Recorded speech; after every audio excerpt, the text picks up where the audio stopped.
Welcome, ladies and gentlemen, for the third special episode of the X Button in regards to The Last of Us Season 2.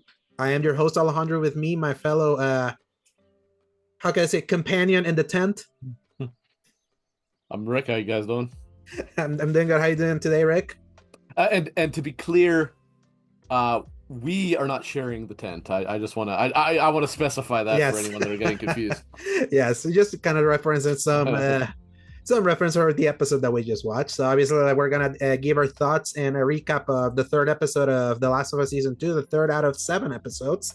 So we only have 4 more, and then the show goes on break for however long it takes them to do that, to do the next season, which is kind of wild to think. Yeah, we're already technically about to be halfway point through the season. It doesn't feel like that, which is how can I say this? That's just modern TV. It's like, man, do you remember the era of the 13 episode season or the 22 episode season? Now we're in 7 episode Uh, seasons. Man, I used to watch 24. It was a 24 episode season that felt like Yes, it took like 6.5 months to watch. I know. all taken within a day. So obviously, before we kind of go over the recap of like what happened in this episode, what do you think of this one, Rick? Believe it or not, I actually like this one. I actually thought this one was pretty good in a Yeah. lot of ways. It had a couple little things I didn't care for, but Mhm. overall, this was a massive improvement in my opinion over the first two. Yeah. I feel like because I already like the first two, I think it's kind of like almost everything on par. I kind of like the season kind of like very steady in what they've been like attempting, though. I would say this is the episode where the butterfly effect of the changes they made of the first two I, episodes, I yes, feel yes. this one started justifying, be like, okay, you did some of these changes and blah blah blah. And I'm like, okay, now I'm starting to see how you're trying to justify the choices made for the change of the story. And for this version of the story, I feel I'm kind of understanding what you're going for, and I feel it's on the way of working that way. Obviously, we always have that caveat that we know a better version of this story, like overall, which is in the game. And especially this episode just again reminded me that they're being so, it almost feels like we're witnessing like the reaction of Neil Druckmann understanding that the story he told in games was like on the game what probably went over the head of so many people that I feel like he's trying to delineate it more obvious. Mm. That to me it's sad, but at least I understand why he's doing it, because it's way different to kind of let being the player that's embodying these characters, and kind of like you let yourself sit through the choices made and kind of come to your own conclusions of what's happened. Obviously, we know that we talked ad nauseum how like the reactions to the game story was unnatural in a way, and I feel like this one has been like tweaked to do that. But I kind of like what they've shown, and I would say like I know like we differ on the Bella Ramsey of it all, like because you just don't like that casting, and I've said that like I enjoy like for what it is, just knowing that the Ellie from the game is better. I feel this episode showed me that she's got more chops in her acting that I wasn't expecting from her. That was like, okay, I'm still not fully sold that you'll be able to carry like what's gonna be asked from you, but at least when it came to showing the subtlety and emotion, especially in the big scenes from the beginning, I was like, I you got me here.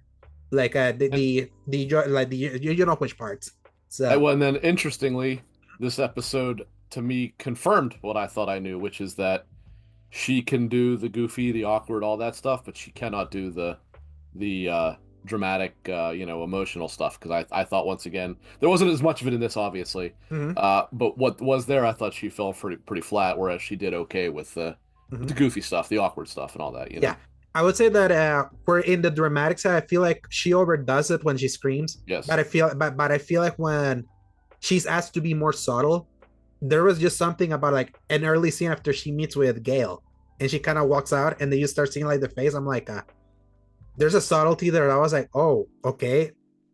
I feel like I kind of relate to that, like someone trying to put up a face, and then you see the slight cracks happening as you know that they're putting a facade. And I feel like a lot of the facial acting that was required from her from this episode was like, oh, I didn't know you had that in you. Good for you.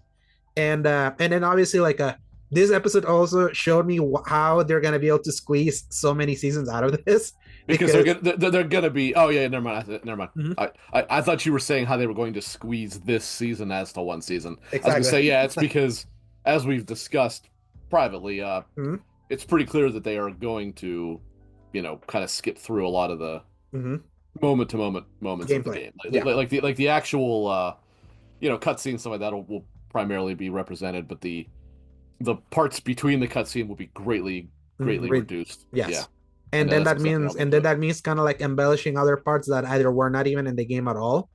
or kind of like briefly kind of alluded to. Obviously, around this time in the game is when after the big tragedy happens. It's like after a few minutes of you letting yourself kind of mourn like what had just happened and going through like the house and all that, then you're immediately whisked off to Seattle. And in this one, I feel like they intentionally wanted to leave an episode to grieve and, Mm. and have everyone maybe as an audience member and even the characters kind of have it kind of sit through what happened. Mm. And also because they have made Jackson more of an important element instead of just kind of like background as it was in the game, where we actually know about it. The town is like they even made it like a whole point of showing us that big scene in like the big council meeting when they're kind of like discussing the active plans Mm. and all that. That at least for this version of the story that has put more emphasis on Jackson as a more functioning society, I felt worked well, like at least for the, Mm. for what was required. And then we're off to a race, and then we're over there to Seattle now. So Yeah, big. I would agree with what you just said about the console, except for one small thing, and you can probably guess what that is because it results in a major change from the game, Mm-hmm. and I don't care for that. But Yes, we'll get there. I actually did like the console like representation and stuff like that. I thought that was actually pretty cool. Mm-hmm. But yeah, we'll get there as we Yeah, go. we'll get there. So again, plot wise, not much. So we can kind of start the recap. Obviously, and the episode started with kind of like it's like okay, the aftermath of the big infected invasion in Jackson, where you see like all the charred bodies and kind of like what was left over. And then we kind of get a scene of at a morgue where you have someone that's cleaning the body of Joel. Do you know that it's Joel? Because it's like Yeah. they're making it very clear that is the broken watch, and then having Tommy kind of come in and kind of have that moment with him where instead of letting that lady clean the body, he's gonna be cleaning it. And yes, obviously in the game he was present when, but knocked Mhm. out when Joel was killed. Right. So obviously he didn't like in the same way that he didn't quite see his brother like bite it like in the game, because obviously he was like already knocked out. He only had to wake up to his dead body and all that. Mm. This allows like a moment that we didn't see in the game to at least see Tommy mourn his brother, because in the game like we kind of just jump immediately to him and Ellie already making the plans to just whisk off to Seattle. Well, that also results in one of the changes that I actually think was a bad decision. But I don't say bad, but well, this show's version of time telling is very strange in comparison to not just this season, but the first ones as well. Because now we're 3 months after Yeah, that, which makes really no sense to the way that this is structured. Whereas in the game, it was only 1 week. yeah. I think I heard that it was I probably don't know two. why they did that. What's Yeah, that? yeah. I heard that it was 2 weeks in the game, but obviously I had to kind of go back. But that's kind of like the implied timeline, just based on like I'm the. almost positive it says 1 week later. When you see Ellie kneeling over his grave, I'm almost positive that says 1 week later. I don't remember it giving like a time of like 1 week or anything. It just kind of just happens. So, but I can double check playing the game like in the section, and then we can kind of like correct that on the Mm. record the next time we go. But why they did like the 3 months to me like makes sense for this version of the story that puts so much emphasis on Jackson, that it took them that long to try to fix Well, I get that. all the disaster, and them emphasizing that Ellie like apparently the big kick in the the big kick in the ribs that Manny gave her like put her in a hospital for like 3 months, and she spent Yeah. all 3 months to kind of like recover. So that kind of like at least from the perspective of trying to include the Jackson of it all, and letting them kind of stew on what had happened and what the course of action will be, and the fact that it has to be very democratic how they're gonna like choose the action of how they're gonna retaliate over like, kind of like what happened for this version of the story kind of makes sense. Whereas in the Mhm. game, I understand why it was, because like as a game player, you just got your motivation. You kind of have to jump Right. in Right. immediately. No, And I agree with that. Mhm. Plus, in the game, it almost made it sound as though Maria has like almost an authoritarian rule over Mhm. Jackson, whereas here it's pretty Yeah, clearly run by a back committee. back immediately they got a Yeah. boat and all of that. So, and I feel to me that likes kind of world building in this kind of apocalyptic in apocalypse style stories. I think it was a nice touch. Yeah, And I had no issue with that at all. I thought mhm, that was actually a pretty interesting way to show things. yeah, in the behind the scenes thing that airs right after the episode, it's kind of like Neil Druckmann was speaking that one thing that he personally lamented out of a necessity of how the game was designed was that we didn't get enough time to mourn Joel because it was like an inciting event. He said that he wanted to take this show as an opportunity to give a breather and kind of sink in the loss compared to like how it was in the game. At least that's kind of why he said. So I kind of get why this episode was how it was, like from that perspective, and also not being the one that you're playing. So you're not like as heavily motivated where immediately you're like, no, I'm gonna kill all these mother efforts. Like I want this sweet bangers as soon as I can because that was like brutal to watch. So then obviously we see Ellie kind of like about to get her medical clear, and then we see Gail walk in and kind of give her like the psych eval just to make sure kind of how she's doing. And Gail kind of ask Ellie like how's she feeling over like everything that's transpired, like mentally, psychologically, and all of that. And then Ellie trying to put up I'm all right. Just like, yeah, I'm cool. Like I know it happened and all that. And then Gail, obviously you can see Gail, she knows that, like, and she even says it later in the episode, she knows she's lying. She's just trying to put up a brave face, yeah, a brave face. And I know a lot of people are saying that Ellie mentioned the last time she saw Joel was when she walked past them. Yeah. When you walk past them, and everyone was like, I cannot believe that they're implying that they're skipping like the very important the very important scene that ends again. And I'm like, guys, do you she's watch lying. the episode? She's lying. Obviously lying. She's yes. obviously lying. And then if you looked for for yeah, and if you looked for something mentioned at the beginning of whatchamacallit last episode when Jesse kind of comes in and Ellie was like, oh, yeah, I can't wait to go on my patrol with Joel. And then he was like, why? You fought yesterday. All right. And then he kind of plays like, do you guys made up? And then Ellie trying to like squeeze and be like, look, it's just complicated. Is my relationship better? But you can kind of like infer. And then if you saw like the guitar in the last episode, you know that they had that conversation if you know what you're looking for. And obviously like they're very heavily like explaining to the audience that they know that they understand who Ellie is and they know that she's lying.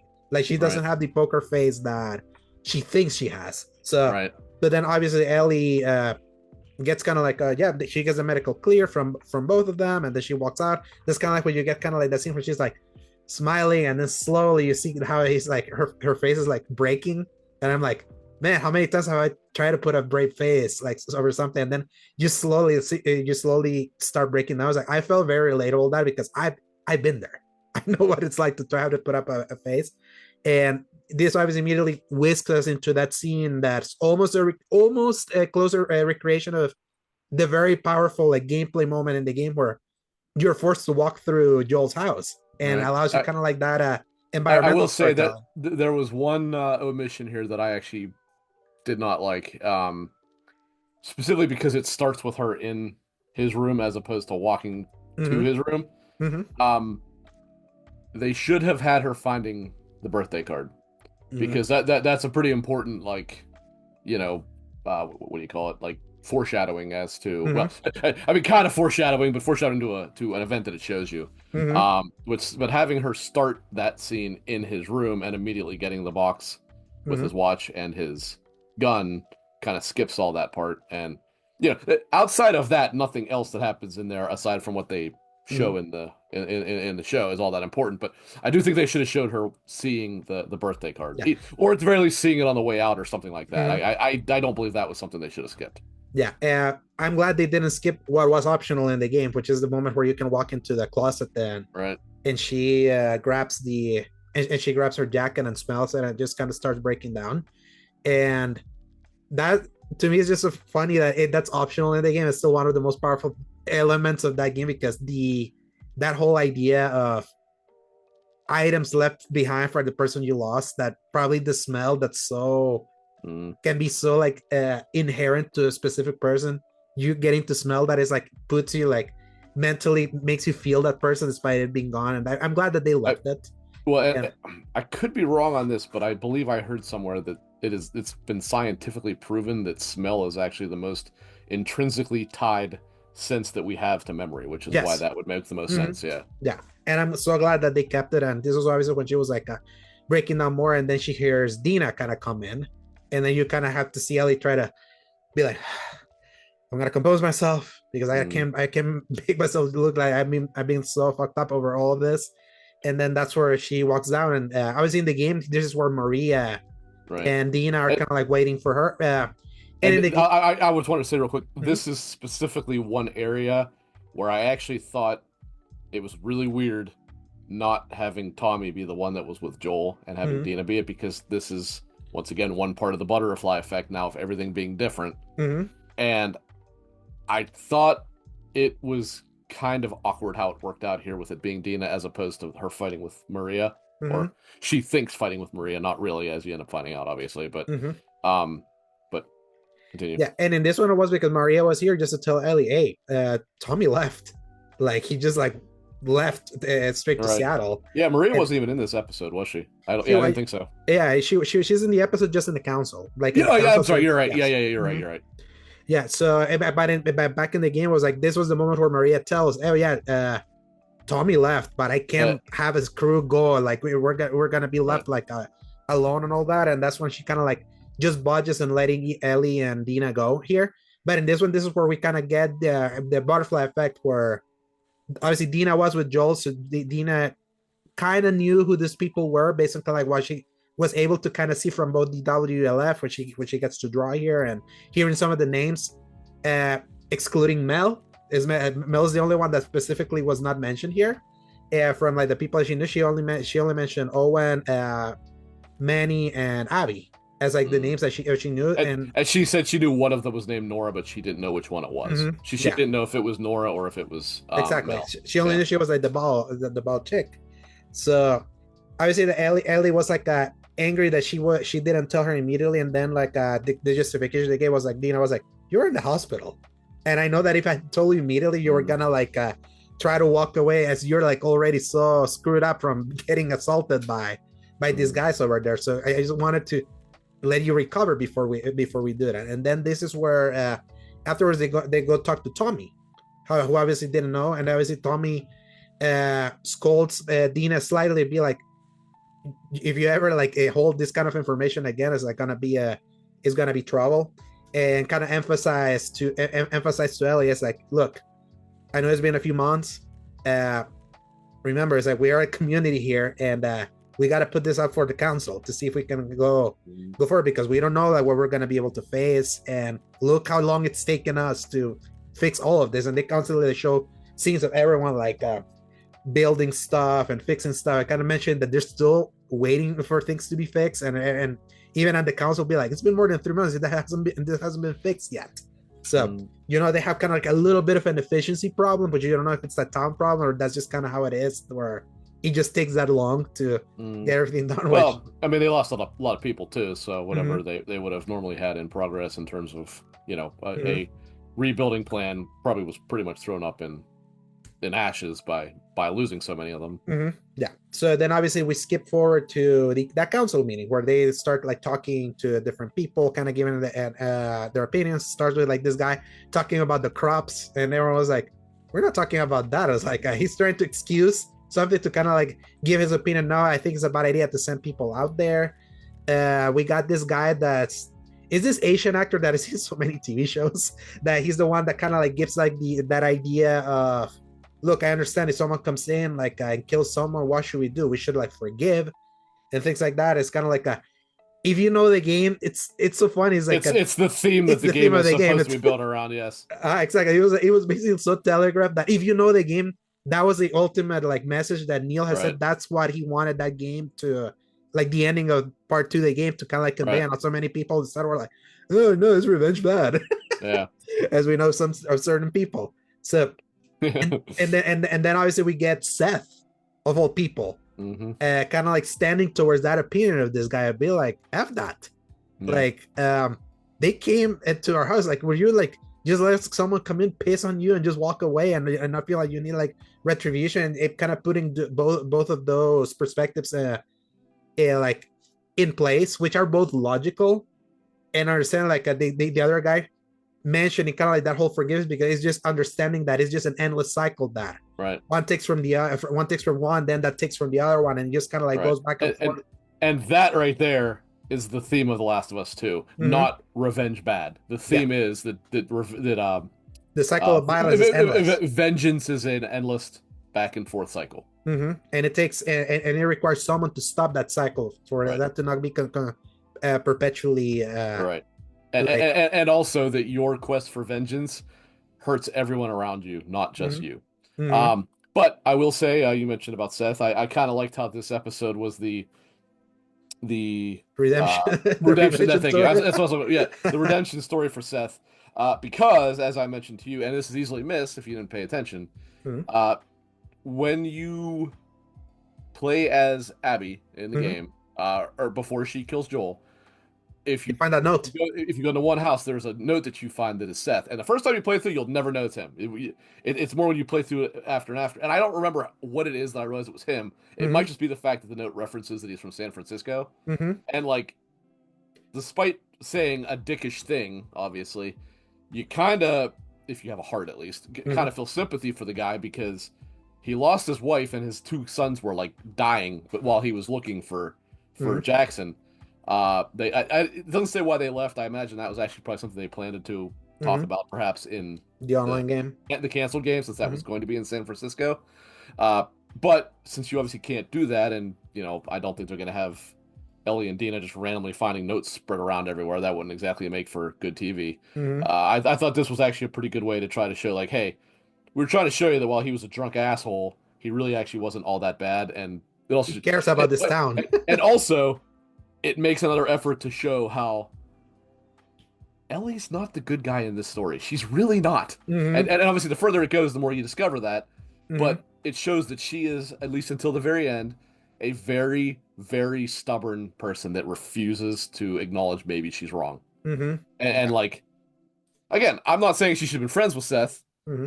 but like, to refuse to eat a fucking sandwich that he gives her, like, that's pretty insane. You know what I mean? Exactly. So, Yeah, and I do like that at least it emphasizes that Seth really loved this town. Like yes. this is the town Yes. that he came from Haven, and you could kind of like infer based on the Santa Barbara scene from the end of the game that Mhm. probably San Francisco was also like being infected by the rattlers. Like all Right. these people, so Right. he was probably escaping the rattlers too. They were not just a Santa Barbara. That was Mhm. probably just the group of California. That's how they Mhm. treat people there, and like traffic and human trafficking and all of that. Mhm. So that was probably why he was escaping San Francisco. So, and what the one thing that is like why I feel like it works in this version of the story, what they're doing with Seth, is because we couldn't quite see this in the game because of the out of order sequencing. Because Mhm. because obviously like Seth, we only see at the very beginning of the game with the vegan sandwich scene and the dike scene from the dance, Right. which is Right. put late in the game, Which which was we have already seen everything you would see of Seth by this point. Yes. yeah. Correct. So because of the order of operations, I feel like they created a nice arc of him being dickish to both the for Dina and Ellie, Ellie.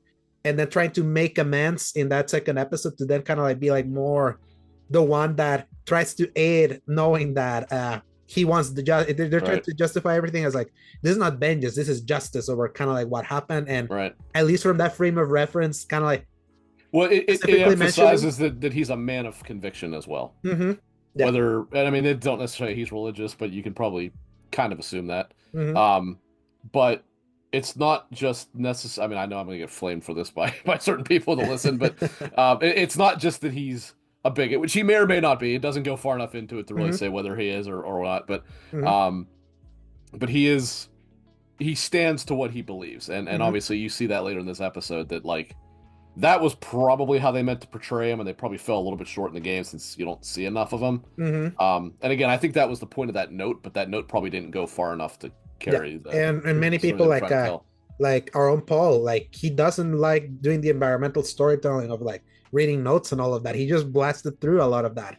And I Yeah, remember I think the notes tell you half the story of that game, actually. yes, no, the notes specifically kind of like adds to both the world building and the emotional resonance of the environmental It's storytelling, the things that you find.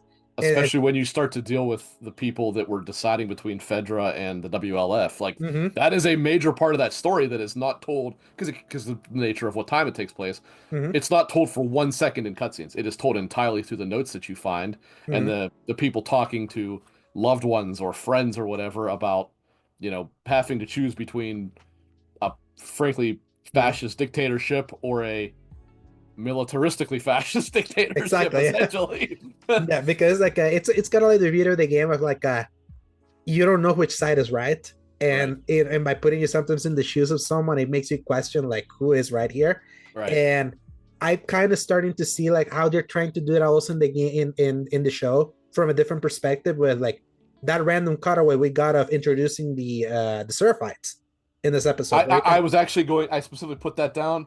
Mhm. I thought that was an excellent addition. I Yes. actually really like that because also it takes a while for you, like, obviously, you only encounter the Seraphites briefly as Ellie. You deal with Hmm. them much more as Abby. Yeah. It takes quite a while for you to realize, like, oh, this isn't just a bunch of crazy people. Hmm. It is a bunch of people with some truly crazy psychos Hmm. as their like As military it, arc.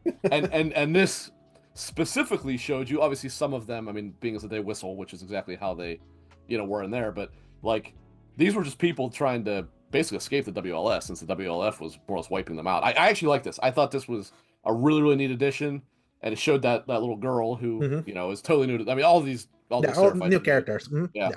Um, and she didn't really do anything. She was just Hmm. wandering around with, I don't, they didn't say if that's her dad or not, but Hmm. you can assume Yeah. probably was. Yeah. What I like But of them showing us just the Seraphites like they did in that brief scene before they get ambushed until then we find the bodies later in the mhm, episode mhm. is I feel like this is their way of through TV means trying to like emphasize how bad the WLF is Oh to yeah, kind they of were bastards. yeah, to Yeah. kind of like justify why Ellie would feel justified of like, man, I gotta like take revenge for Joel because look the kind of people they are. They Mhm. massacred this dad and this girl. And the game tried to show this, but this is another area where I would say actually I thought the game fell maybe a little bit short. Mm-hmm. Like you realize that the top brass, or specifically Isaac, is an asshole. Yeah. Now that said, for some weird ass reason, right off the bat, they with Abby with her little villain speech, she said about being taught not to, go Mm-hmm. after Yeah. unarmed or whatever. It's like that was a stupid decision to put that line in there because Mm-hmm. Isaac's a jackass, and that's the Mm-hmm. point. Is he is ruthless and merciless, and I mean to not kill unarmed people. They killed government officials trying to escape, or not federal officials trying to escape the city simply because of who they were. Uh-huh. Um, so that was dumb. That was a really bad move on their part. But Yeah. um, the game kind of fell a little short on this because it tried to show how ruthless they were in the FOB section as Mm-hmm. Ellie, or I mean as Abby, excuse me.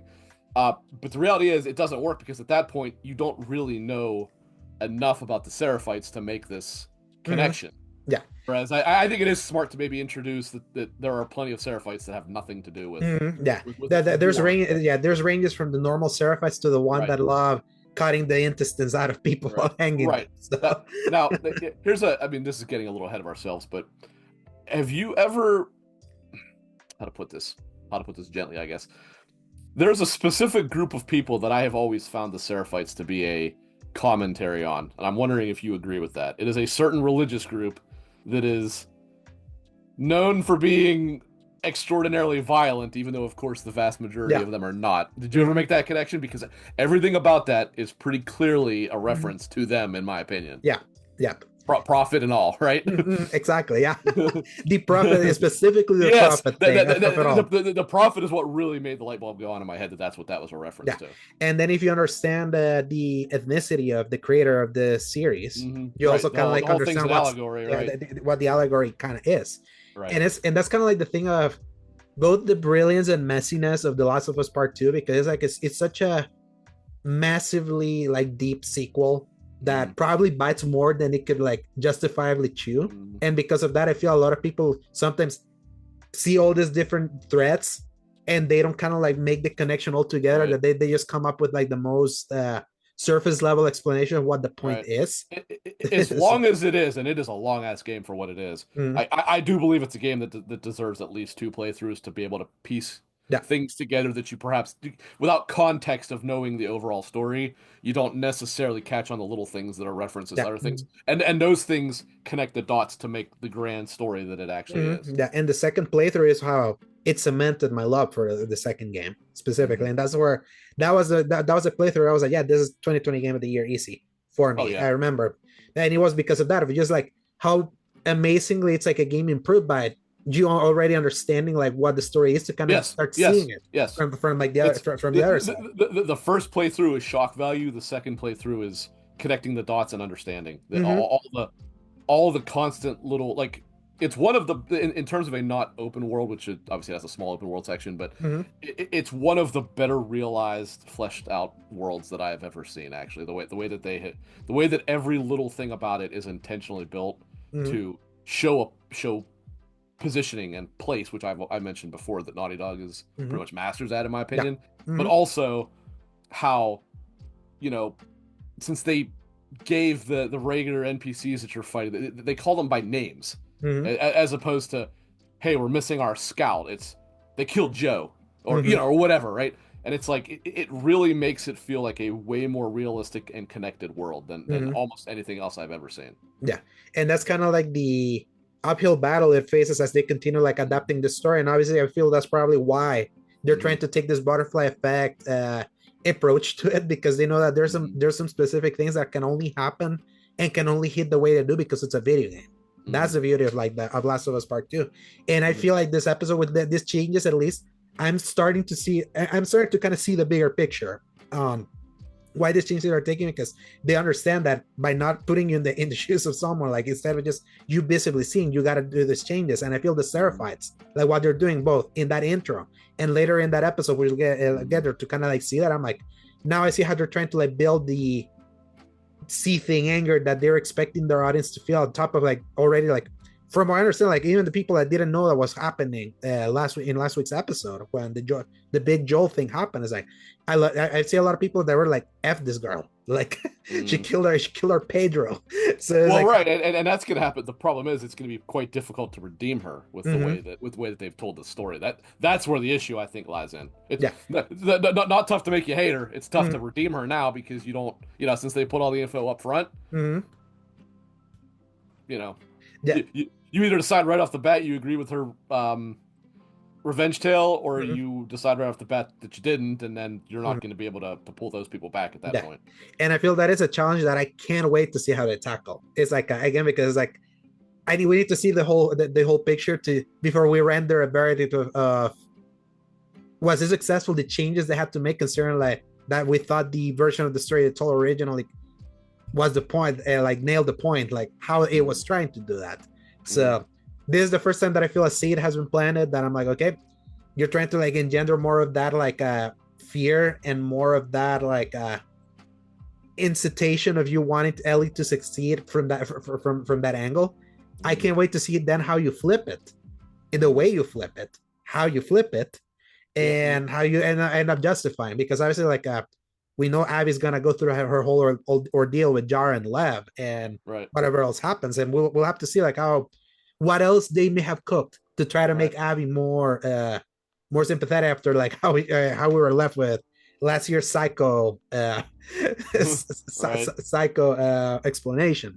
So but before we get there, like obviously like the going back to the council thing, Mm. obviously they let Ellie kind of give a speech that the reason why we're doing this because it has to be for justice and all of that, and she tried Which, to which which everybody in their right mind was able to see right through, obviously. So, exactly. Though it is interesting, like it's apparently like from even the behind the scenes thing, like when she mentioned specifically justice, that was a call specifically to Maria, because this version of Maria was a prosecutor in or what was kind of like a defense attorney in the pre end times. So was that stated somewhere? yes, in the first season, in the sixth Oh, really? episode. Yeah, Huh. I recently watched it, so it was kind of like she was when she's cutting the hair for Ellie, when they see like and she tells the story of Sarah to her in episode 6 of last season. That's where she stated that she was a defense attorney, Mm. and she was always trying to like find justice for people. And it seems that that's why she specifically wanted to do that, because she knew that that would at least appeal to Maria, And you can kind of infer that obviously the council votes, and it's an 8-3 vote of And eight no's. it And seems pretty obvious who the three are. yeah, Yes. which you can imagine is Jesse, who we learned that he's part of this council and was trying to tell Right. Ellie, be like, hey, you can't compromise me, but I Right. understand your plight. Right. Tommy and Maria, the ones that said yes, and Right. then the rest of the councilors probably no. That's kind of Right. like, at least you can see, and you even That see seems to be what they were hinting at. They obviously don't say that that's what it Mhm, was, but Tommy and Jesse seem like definites, and mhm, Maria's a probably. yeah, and that's how you can like infer who the yeses were.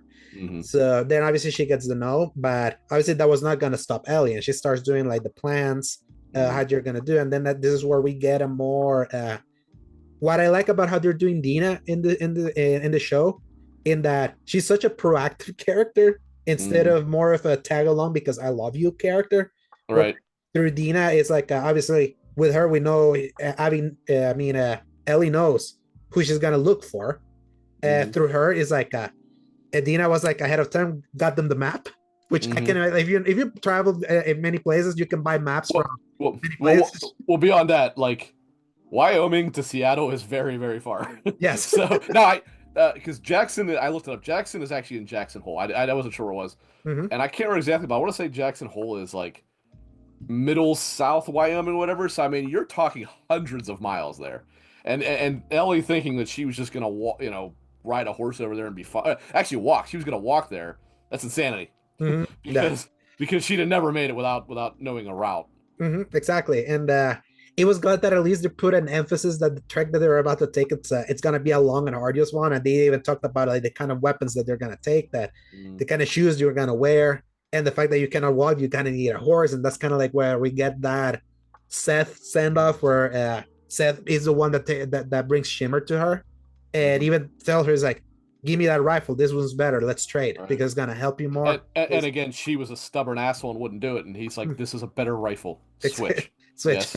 Exactly, so it's like it kind of tells you, it's like, Italy, I'm glad that I know people don't like this, but I feel inherent to the version of the story is that we see the consequences of bad decision making.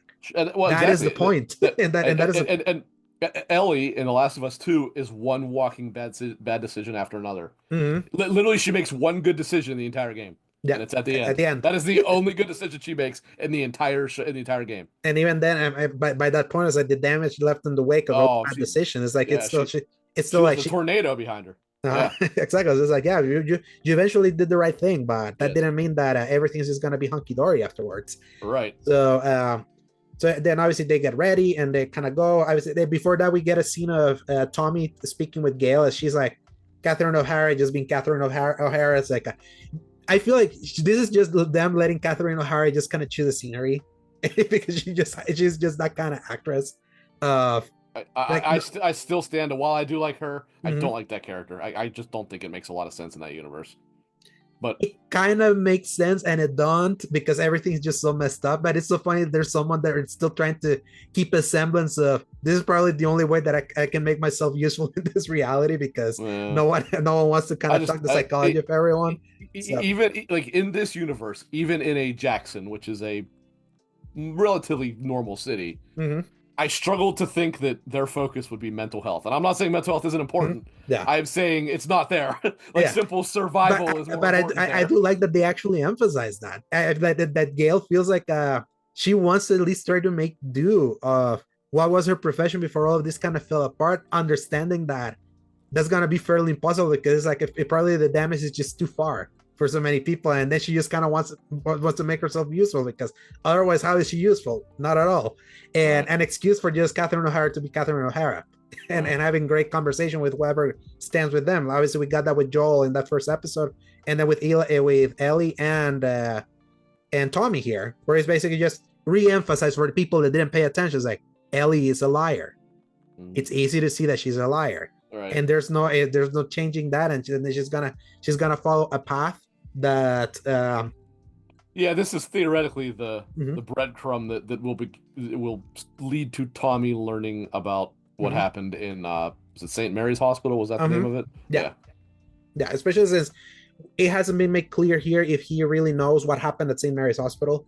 All right. So maybe did, because remember we have a big flashback coming soon we don't know when, probably in 2 weeks, based on You would think it's going to have to come from Tommy. mhm, I assumed it was going to happen before they killed Joel, but that didn't mhm, happen. So yeah, the only way it could be told is if it's Tommy, right? mhm, yeah, I guess technically Gail could tell it, but yeah, I don't. They kind of indicate she didn't know the whole story. She just knew what like the mhm, basics. Whereas Tommy, I imagine, probably knows exactly what yeah. happened there. Now my big question now, especially because they made Tommy more. Gosh, we gotta protect Jackson. It's like Exactly. It would be very weird if he doesn't go to Seattle, as mhm, that's a major plot point. exactly, and how especially early in that game, it's like what helps guide Ellie and Dina going through Seattle is them trying to find the breadcrumbs from Tommy. Right, where they find the areas that he camped, they find Hmm. the people that he interrogated, stuff like that. So they're essentially following his footsteps Hmm. because they don't have They the don't know what to brutal do. well, they don't have the training that he had from his days in. They don't necessarily say. I think they do say he did it with Fireflies, but it seems kind of obvious his days in the army probably also led to Hmm. that. Yeah, But I know they emphasized that he was a Firefly. It yes, was oh in the yes, show. In the show. So what I just find interesting is if they still take Tommy to Seattle with this version of the story as a man. I gotta go protect Ellie. I wonder if they right, do, if they kind of do that. But obviously, we also know that Jesse will follow. Will right, also follow, like right. eventually. I just kind of wanted to see how they write it in because it was like a. It was just one domino after another. Tommy just like blasted through and went and left, and then Mm, begrudgingly Maria told Ellie and Dina, "I'm not gonna stop her, but I need my husband back. So please right, go there, go with right. him, and see if you can bring him back and do whatever you need Him here." sneaking off was why Maria gave them the okay to go. Yeah, and in this one, it's like they just kind of they knew that that was gonna happen, or at least they're already kind of like putting it that people know that this is just an inevitability. They just Mm, needed to make it like more official, as the town is gonna like wash their hands from this, like unanimously, because they care more about the mm, many than than the one. mm, So then obviously we get them like traveling, like we get all the shots of them traveling. mm. They do stop by Joel's like grave, which in the game was that the grave was like relatively close to his house. Right. In this one, they put the grave like in the outdoors. That reminds me so. They said 10 miles outside of town. That was Mhm, what Tommy told her. yeah, Yeah. and I feel like this is a way to of them try rewriting and try to like justify why maybe later in that story they probably live 10 miles off of. I believe I was gonna actually. I'm glad you said that 'cause I was gonna think about it. Mhm, I specifically believe the part when they were walking past a burned down farm. I think that's the farm they're gonna be living in because mhm, everything about it looked the same. yeah, That said, this is a small thing, but I don't like how she didn't put his watch on the grave. mhm, She put the whole point is it's supposed to be his memento to mhm, Sarah. That's kind of a fairly important like emotional thing to yeah, the story. And I don't know why they didn't like I assume Tommy still has the watch at this point, so maybe he will, like mhm, on his way out of town if he goes to Seattle. yeah. But like that was how you see her paying homage to him at Yeah, his because grave is just the I'm trying watch to on it. remember was the watch in the box or not in the show. I'm trying Yeah, to. you're right. You're right. You're Yeah, right. What does she sit on his grave? I was thinking it was the watch, but no, the watch was in the box. yeah, because if I remember in the game, she's just like she's there just laying in the tomb like with some flowers before she goes into the house Okay. to go get, and that's where the watch is along the Right. clothes and the revolver that she gets. In this one, like She doesn't wear the watch in the game, I don't think, does she? no, not that I Yeah, so remember. I'll have to keep yeah, playing my so replay. what actually the hell does happen to it then, I wonder. Yeah, I don't remember ever giving a memento to Joel's tomb afterwards, but I did like that he put coffee in, not just knowing Yeah, that we know yeah. that that one of the things that Right. Joel loved most was coffee. Right. Uh, and who knows, like if they may revisit her going to the tomb afterwards later on, based on what we know, like how the story Yeah. eventually Yeah, goes, it and could happen for sure. Yeah. yeah. So, and then obviously they get to Seattle. They start like looking around and just kind of idea like, yeah, well, it looks pretty empty, You pretty quiet. you've actually left out a scene I wanted to specifically call Okay, out yeah, uh, mention it. that it's when they do the go to sleep for the night. Hmm. Because Yes, that was where they decided to put the shoehorn conversation of the kiss. to shoehorn in the what did you think about our kiss? And I gotta say, it did not work at No. all. I don't think it felt so like they were like, hey, we need to have that scene in here because it's. I mean, it was very cringy in the game too, but that was the Hmm. point. Is they were bored and they were high, right? Hmm. They were just trying to figure out what to talk about. It felt unnecessary and forced here. And by that, I don't mean like forced as in Mhm. gay. I mean forced as in that line in particular seemed forced to be in here, and it just did not work at the point that they put It's it. funny what you're mentioning because they also added something specific to the dialogue. They had that scene very Yes, similar to the high scene, but they also specifically mentioned that she's in the back with three Jesse. months, yeah, Yes. she was back in Jesse, and then she throws up, Well, I was like when about to, she's I was going to say if you yeah, realize that like since you discover that so much later, you find it on the way to the television mm-hmm, studio. yeah, Uh, that theoretically is not going to happen here since that entire character is not even in this. mm-hmm, They moved it forward to that scene, which worked. I mean, it worked okay because mm-hmm, like that was when they found Tommy's dead horse, and she yeah, was able to play it off as the horse is what made her sick. mm-hmm, Here they played it off as the people, the bodies of the Seraphites is what made her sick. mm-hmm. But that worked actually. I didn't mind that. Yeah, I just it yeah almost felt like the only way why they sneaked it in is just because to try to establish that because again timeline is different from the game where it's like you knew that Dina had just broken up with Jesse, right. and then she was a right and die with Ellie no matter what. Like immediately, she never went back to Jesse, and this was because they were already broken up in a way, and then had that 3 month period. That's probably how they inserted that. Yeah, during Yeah, that period, while Ellie was kind of like just alone in the hospital and she couldn't do right. anything. Probably Dina and her own. They probably made her more of a bi person in this in the Mm, show. That is like she still went back to Jesse during that point, and that's probably where they changed mm, when that happened. So that's probably kind of like the point of why doing that, and also showing that her vomiting. So, and right. what's funny is that you could learn about that about like nausea if you check Ellie's journal at any point, like in that first day. If you like, she had already written like during the travels, she saw that Dina was getting sick often, but you Oh only learn. yeah, you're right. You're right. Yeah, I guess I never connected that.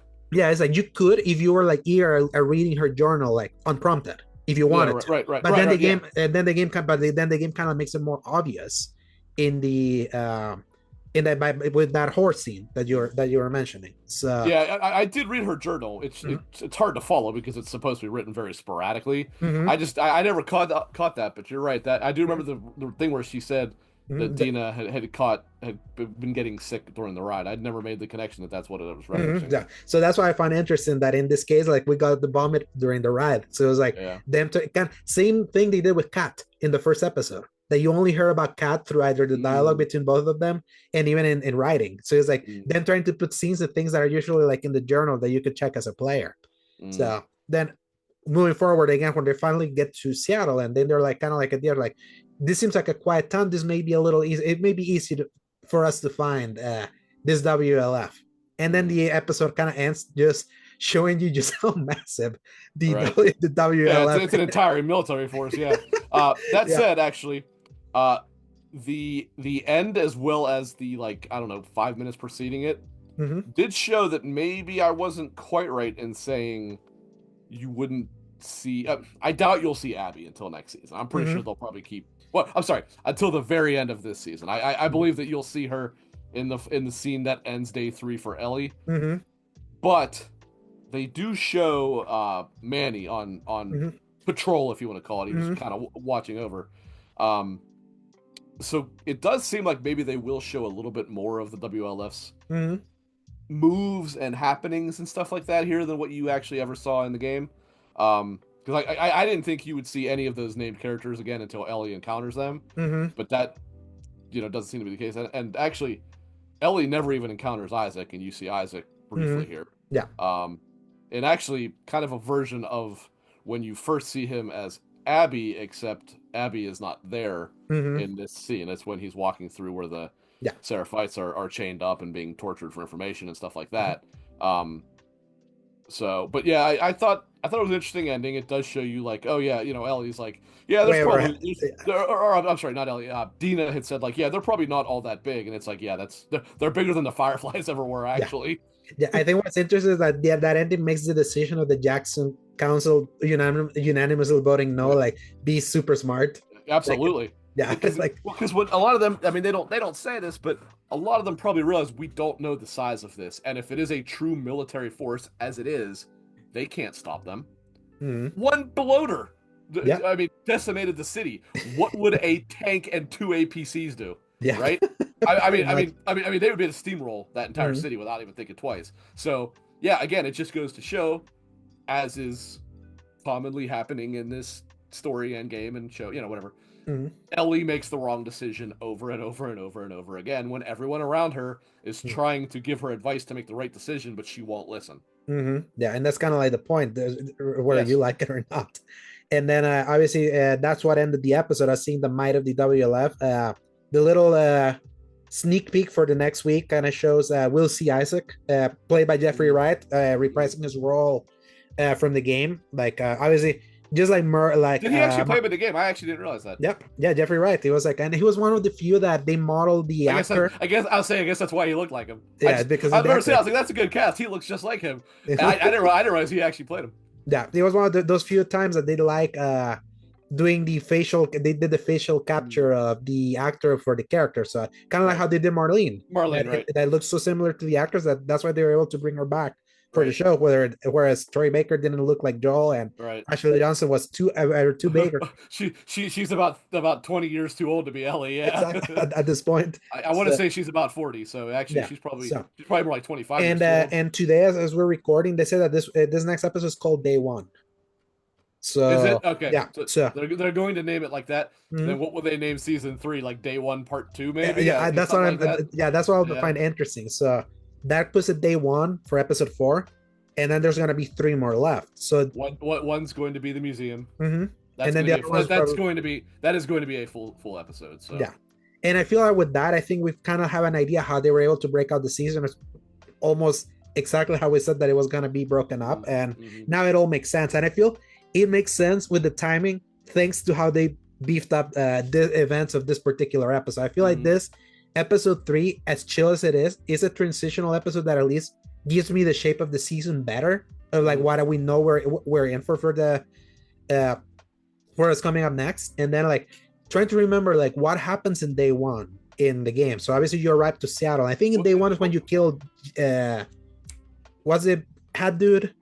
Kid. Well, yes, but he's not in this. Exactly. So, it's what I had said. Like when I was like, man, how are they going to make this work? And I thought about, you know what? Honestly, almost the entirety of Day One can be removed because there's not really that much there that's relevant. Like the very beginning when they're getting there, exploring Seattle around, and yeah. So that's my guess is what they'll do. Well, I guess if the entire season or entire episode is Day One. They're gonna have to do something, but the reality is the only thing of true relevance that happens in Day One is number one, what Dina discovers, which is what was, like anybody that plays the game knows why she was pointing the gun at Ellie at the end. It's not how it happens in the game, but we know what happens. We know she's gonna find out like what Ellie is. Right, correct. She thinks she's infected. Is essentially what it boils down to. But the only thing of that, and then the fact that they bunker up in the theater or whatever it is, that's really the only thing of Day One that of relevance that happens. Day 2 is when Ellie really starts to be dealing with the WLF pretty heavily. Yeah. She's mostly dealing with infected in the first day. If I remember, the end of Day 2 was when she deals with Nora at the night of the hospital, when she like beats her to death. It's not night, but it is Day 2. It's actually in the day. Like it was it was like in the afternoon because the light had already come down, because I remember the hospital scene feels dark. It's dark out there, like at least kind of like in an afternoon. And then obviously at night she's like you see like the aftermath of how she felt with Nora. And then Day 3 is when the big thing when Owen and Mel happens after the whole Yuri. Day 3 is where she goes, you know what? I haven't made enough bad decisions yet. I'm gonna make a lot more today. And then be like, because that's what's funny is like that was the Mel of it all. Is like what makes her go, I went too far. This is not like I don't think like well it was Mel mixed with the fact that the same thing happened in reverse, but not exactly. I think that's what it was. But then, as we know, I mean, this is spoilers for anybody that doesn't know the story, but she still lets herself get manipulated into going back after this again after she seems to have put it behind her. Again, just bad decision after bad decision after bad decision. Yeah, and that's much later. They don't say the time there, but that's clearly months later. Like that is it's a long while later because of what we see Abby at that point. Yeah, I think it was 6 months later is when she was manipulated, or like is that what it says? 6 months? Yeah. Okay. Yeah, just again, if you read the journal and the baby, like I think the baby. She doesn't have a journal in the end, though, does she? Yeah, you can read it. Yeah. Oh, I didn't think she did for the epilogue. Yeah. you can read the journal when you're like in like walking around her town. Like Right, you right. can kind of read that because that kind of explains what happened after everything in Seattle kind of is taken care of, and then when the baby's born and all of that. Hmm. So You uh know what? Yeah, you're right. I do remember seeing she has a picture of whatever I don't remember what the baby's name is now, but she does have a picture of him in there. So I guess I did see it. Yeah, there's so much environmental storytelling that kind of explains you the time. Like Yeah. that the time skips are explained and at least kind of tells you what happened in between if you're willing to look Hmm. and do the environmental storytelling. Hmm. But my big question is because they already showed Manny in a role here as he was because he was not a scout as he Right. was in like the game. I do wonder, are they gonna make Manny the Jordan? And he's gonna be his first and Manny's gonna be like the first kill. Are they gonna like put it in? Because remember, Manny gets killed very nonchalantly But by by Tommy. Tommy, Yeah. and we no longer have a Tommy that went on his quest of revenge here. The only way that I see Tommy kind of Yeah. going in just is Ooh. in a double role. Like Jess is no, we're here because we're not gonna let you do this on your own. Like the only way that I can see this version of Tommy making it to Seattle if he goes there at all. Hmm. So I do wonder if that's how they're probably gonna beef up what happens is day one because you kind of mentioned day one is so gameplay driven Hmm. where the big events there happen is like you lose Shimmer and you kill Jordan at that school Right. and find the photos of of everyone that Ellie's looking for from Abby's group. Before then, they go through kind of like those sewers where they escape the infected, and then they go to Mm. and then they hunker down at that theater. That's basically Right. the fun.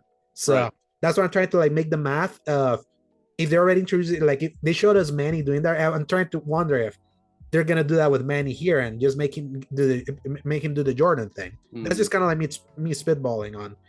Then trying Yeah, to but make a day one effect a day one like feel more eventful for TV mm. because they gotta make it eventful, and then we know it's 53 minutes next week's episode. Okay. I had not seen the length, but yeah, that makes sense. Yeah. Um, well, it does look. I mean, not that this is a huge change because we see the part with the tram cars. It's the red Mm-hmm. light or whatever. Mm-hmm. Um, One, there's not very what's that? one of the most iconic shots Oh of yeah, yeah. that game. But there's not that many infected in that sequence. However, right after that is when an entire horde chases them. It Mm-hmm. seems as though for this episode, the horde's going to be there pretty much right from the start because they had them like crawling through the subway windows and stuff Mm-hmm. like that.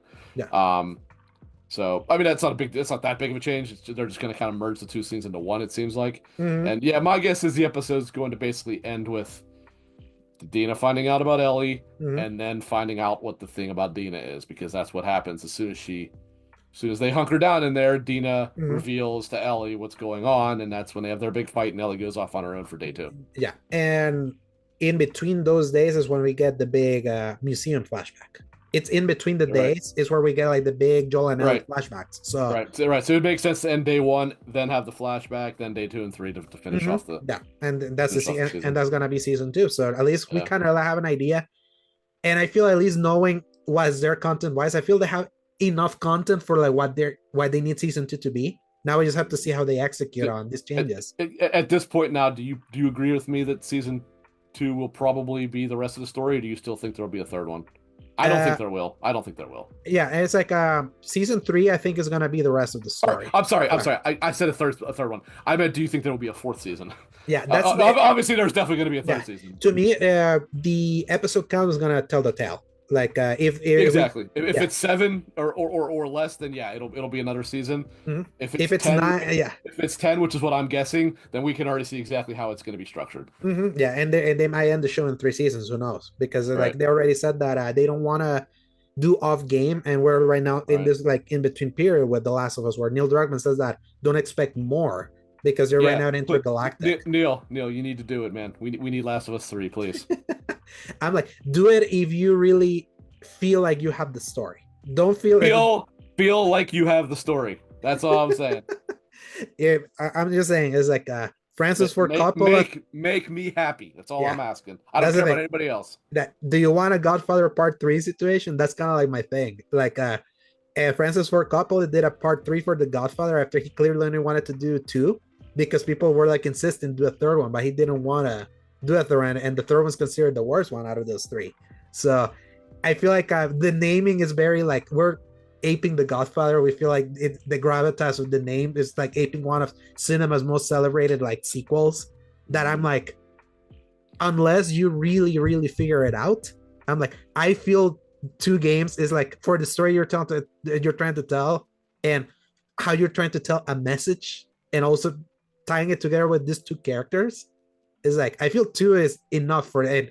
And what's funny is that they call it The Last of Us Complete, the thing that they're selling now, like with Right. the two games. So it's like them like trying to drive the point home. That I'm like, if you guys come for a third game, that complete edition is gonna look really, really funny. But that's the thing. I, Like, I I won't lie. I actually do believe that, despite what he says, I think a third game is coming. But yeah, I not anytime necessarily particularly soon. But mhm. I do believe that there will be a third one. Yeah, Pro I probably can, by the end of the PS5, I would think.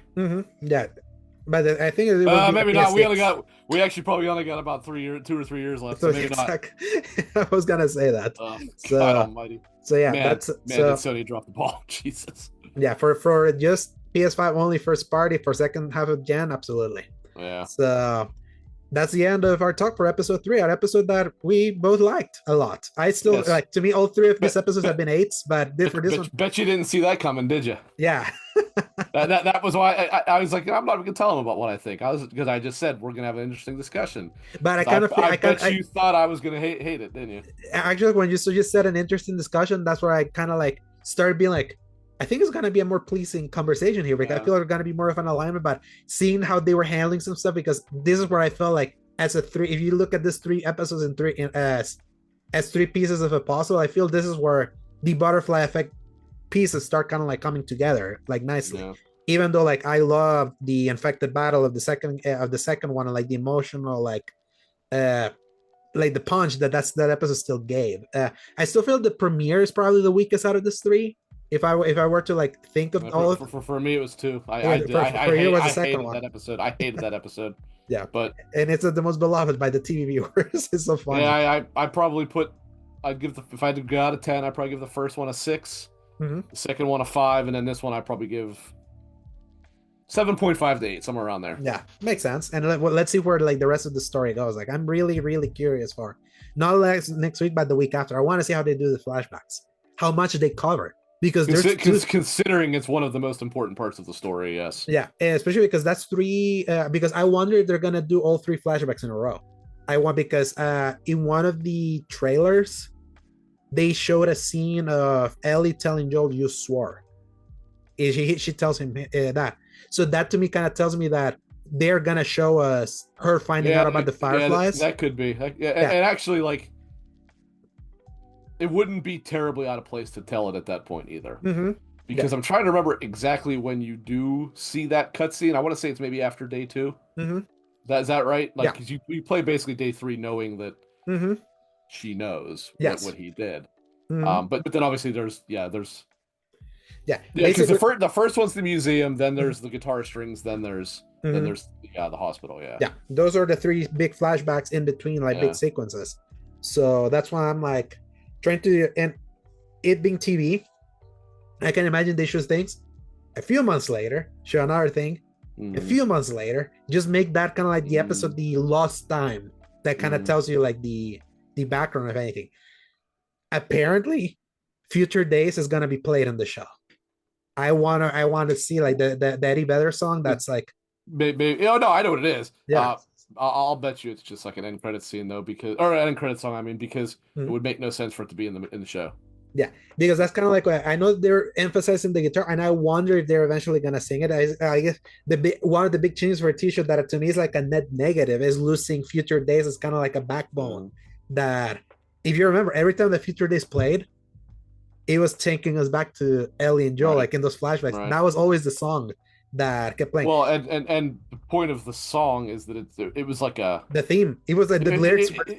yeah, it was like a he wrote it to his son, if I remember correctly. So it's like Mhm. that's why they used this, and Eddie Vedder did actually approve it. I guess he's Mhm. in some way. I think he said he watched his son play Yeah. The Last of Us, and he was kind of a fan of the story. Mhm.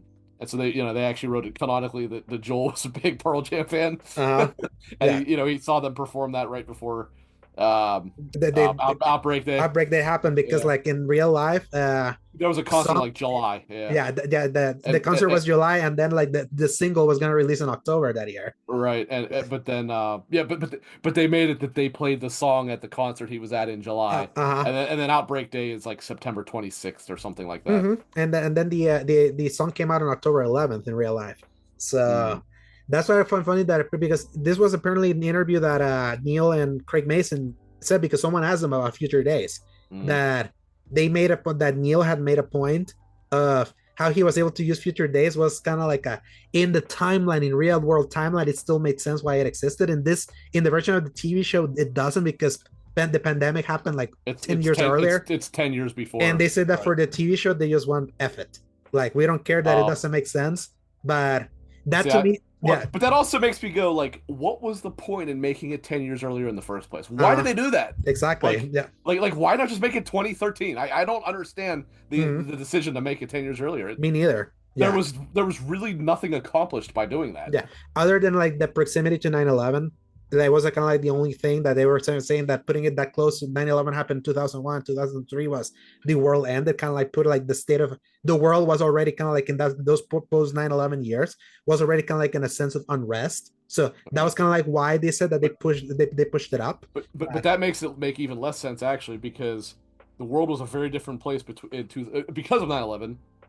The world was a very different place in 2003 Mhm. than it was in 2013. 2013. Yeah. Like to be honest with you, in 2003, I understand that they confirmed that this in the show they confirmed that it spread based on wheat and stuff like that if Mhm. I'm not mistaken. Yeah. People would have been this would have been way less likely to spread in 2003 than it ever would have been in 2013. Because in Mhm. 2013, everybody was just kind of back to acting normal again. In Yeah. 2003, nobody trusted each other still. So it would have been a lot. They really should not have changed. I cannot fathom why they did that. Yeah, especially because now they're reaching at this point where they still want to use the things that they made Mhm. sense in real In life 2013, in right, 2013, and their version of the story, that now they're going like F it, like we don't right. care. But it's like it's so important. It's again, it's what I was telling a guy that I was like, to me, to me this, I heard this from like interview from them. It's like, and I had this guy tell me that Future Days didn't matter, and I was like, you're so fucking wrong. Yeah, Because like it's so, he's just I, not a random I, song. It's like they're I literally singing that I song. don't think it matters quite as much as you think it does, but it matters. It does matter. I Mhm. agree with that for sure. Yeah. To be honest with you, they have made way more egregious changes, Mhm. in my opinion, than Yeah, not being that's able to do better days, uh, or I mean future days. But I do agree it matters. I mean, it was chosen for a reason. yeah. I think it's just so. And again, like this is something that I always say about Last of Us Part Two is that it's messy, but it loves driving the point home as long as it drives everything it. about it is very intentional. Exactly. And I feel like it's very intentional that they use Future Days, because the lyrics mention that it's like really informs the Ellie's emotional status. Like that song is Right, like literally like spelling right, the spiral of bad right, decisions that came out of Ellie losing Joel, and that's kind of like the beauty of right, that song. That I'm like, unless they find another song that it's able to kind of like also like so blatantly convey that, is like the fact that they're gonna bend their own reality to still include Future Days really just tells me that they know that the theme there's something about the theme of that song that they still want to include it, even though right now I am mad, but not really. But it's just kind of like sad that the backbone of how that song started and ended the game, mm, whereas like at the very end, where it was like that was like the one song that both informed Ellie and like Ellie's spiral, and how her losing the thing right, forever disconnected like right. that one thing, and that's what ended, and it's heartbreak. What's funny is when I had talked about that to certain people, they were like, "Ah, I didn't think too much about the whole fingers thing at the end." I'm like, I thought that was so intentionally shown Uh-huh. to show that constantly, like, not, oh, you don't have fingers, but because now you can't do the last thing you had as a connection to him Mm-hmm. because of the decisions that you That made. you made. I thought that was completely intentional. Uh-huh. And there's a lot of people that were like, no, I didn't think it was. I'm There's like, so much symbolism in Last of Us Part Two, oh, and yeah. again, it's like yes, messy or not, and how they try to drive that home. I'm glad it's like it's something that I'm going through Claire Obscure Expedition 33, the game that I'm currently playing. I feel that game is so doesn't care too much about like grander stuff, but cares a lot about making sure the emotion lands. and that's kind of like so that I feel like the themes in Last of Us Part Two is like it mattered more to Neil to drive home that point more than whether like everything kind of like characters are making choices or not. But I said that's kind of like the point because you're trying to drive the point home, and that sometimes it lands the emotional punch of something land, regardless if it can be messy getting there. And that's kind of like what I'm seeing. That is like in service of trying to tell an emotionally powerful story. Sometimes it's gotta be messy. Sometimes it's just not clean. Like something can be, something can be. I'll say as I have mentioned to you numerous times, until my dying breath, I will defend the story of that game. Yeah, same. Like someone not liking it is fine. I will not tell someone who doesn't like it that they're wrong, but I will tell somebody who says that the story is, redundant and not good. I will tell them that they are wrong because they are wrong. Yeah. If you don't like it, that's fine, right? Yeah. Everything's not for everybody. But to say that it is poorly told, you can say you don't like how it's told. That doesn't make it poor because it is not poorly told. In fact, it's quite the opposite. It is one of the more intentionally told stories that I can think of. It's so like so many people conflate everything as the same when it's not. It's like it can be a brilliantly told story that you just don't like the message or like but saying that it's badly told is like I just disagree too. It's like you play the first game and play the second one back to back, is that the writing quality is literally the same. It's like I don't I don't agree with that. I think the writing quality is much improved for the second one actually. And I think the first one is very very well written. I think the second one is way better written than that. The thing is that people say is worsely written. I know, and I'm like I'm seeing the same quality, but the second one is more ambitious. So it's like I don't like what I don't see is a downgrade. Yeah, I don't see. I think the downgrade is I don't like the direction that it took, which is fine. Like that's a fair point, right? That doesn't mean it doesn't mean it's worse written. No. And I just simply do not agree with that. And people that I like, people that I don't like, I've heard them both say it, and I'm just like, we are very very different on this because I can't disagree with you more. Pretty much. But I do want to ask you one small question before we wrap up. Yes, it'll be a quick one. So I think it's safe to say that we will see a certain monster in season 3, right? Who do we see the first time? Assuming it's first time, deal with the Shambler? Will it be Ellie or will it be Abby? I think Ellie, because I don't know if I don't even know if they'll have one necessarily for Abby because Abby because Abby's going to deal with we know what in the third season. Which I'm very interested to see what they make that look like, because that will be not easy to do. Yes, I do know that right now they do have the budget to be able to show them. I'm sure they will, because that's so built up that it's a pretty major part of it, and I don't see how you possibly could do her game without having that thing. And I'm trying to remember, was it day 1 or day 2 when the Shambler shows up in Ellie's side? I'm trying to remember because it could it would have to be day 1 because it's when she's still with Dina, so it actually have to be. Probably around the sewer part, around the sewer part of the red light. So because you see it, you see the shadow of it coming through the thing, and it kills. I don't know. Like, they don't really say what they were, but it's theoretically some WLF division or something like that. So I think Ellie's gonna fight one, and I could see them leaving it out of Abby's game entirely, just because they have. They have the you know what to deal with there. Yes. Plus, the more I feel the entire WLF Seraphite thing more shines through in that side of the story. So Ellie only encounters them a couple of times, and it's more of a what the hell are these people, whereas Abby's game is entirely about them and the WLF, and although she doesn't really deal with fight the WLF much until like the third day. So but I'll say I'm excited to see where it goes now. Like I'm just excited to see how they play out the rest of what we know where the story is now, just based on the shape they're giving it now. So and I'm more of the sucker fish that's caught on the hook and can't get off at this point. But hey, at least you found see that you can still find some good, even though you know that you're more clearly in the camp of the other, where I'm still open-minded at seeing a reinterpretation of a story that I already loved. But hey, episode 3 done, episode 4 next week. We'll see you then.